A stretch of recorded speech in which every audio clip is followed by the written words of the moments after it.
Today, in announcing a joint comprehensive plan of action, the United States, our P5+1 and EU partners, and Iran have taken a measurable step away from the prospect of nuclear proliferation towards transparency and cooperation.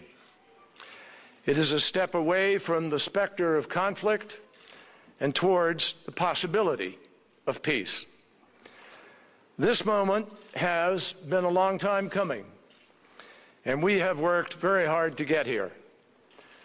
A resolution to this type of challenge never comes easily, not when the stakes are so high, not when the issues are so technical, and not when each decision affects global and regional security so directly.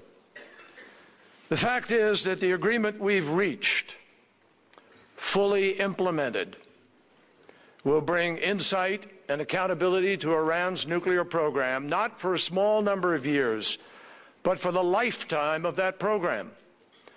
This is the good deal that we have sought. Instead, Fordow will be transformed into a nuclear...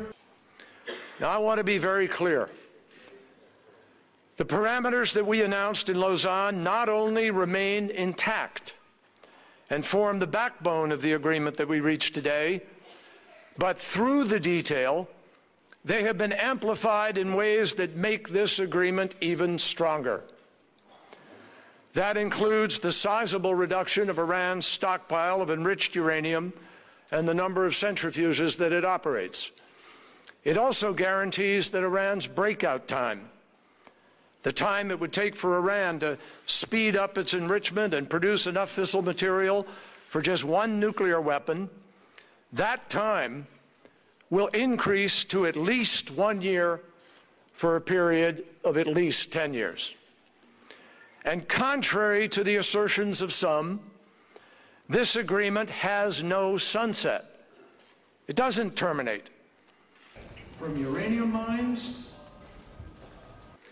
and I want to underscore, if Iran fails in a material way to live up to these commitments, then the United States, the EU, and even the UN sanctions that initially brought Iran to the table can and will snap right back into place.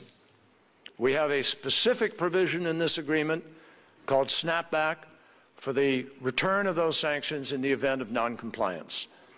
Heavy water reactor at Arak will be rebuilt. In addition, the United States will continue our efforts to address concerns about Iran's actions in the region, including by our providing key support to our partners and our allies, and by making sure we are vigilant in pushing back against destabilizing activities. Iran's nuclear program. That is one of the primary reasons. If Congress were to veto the deal, the United States of America would be in noncompliance with this agreement, and contrary to all of the other countries in the world. I don't think that's going to happen. I really don't believe that people would turn their backs on an agreement which has such extraordinary steps in it with respect to Iran's program, as well as access and verification.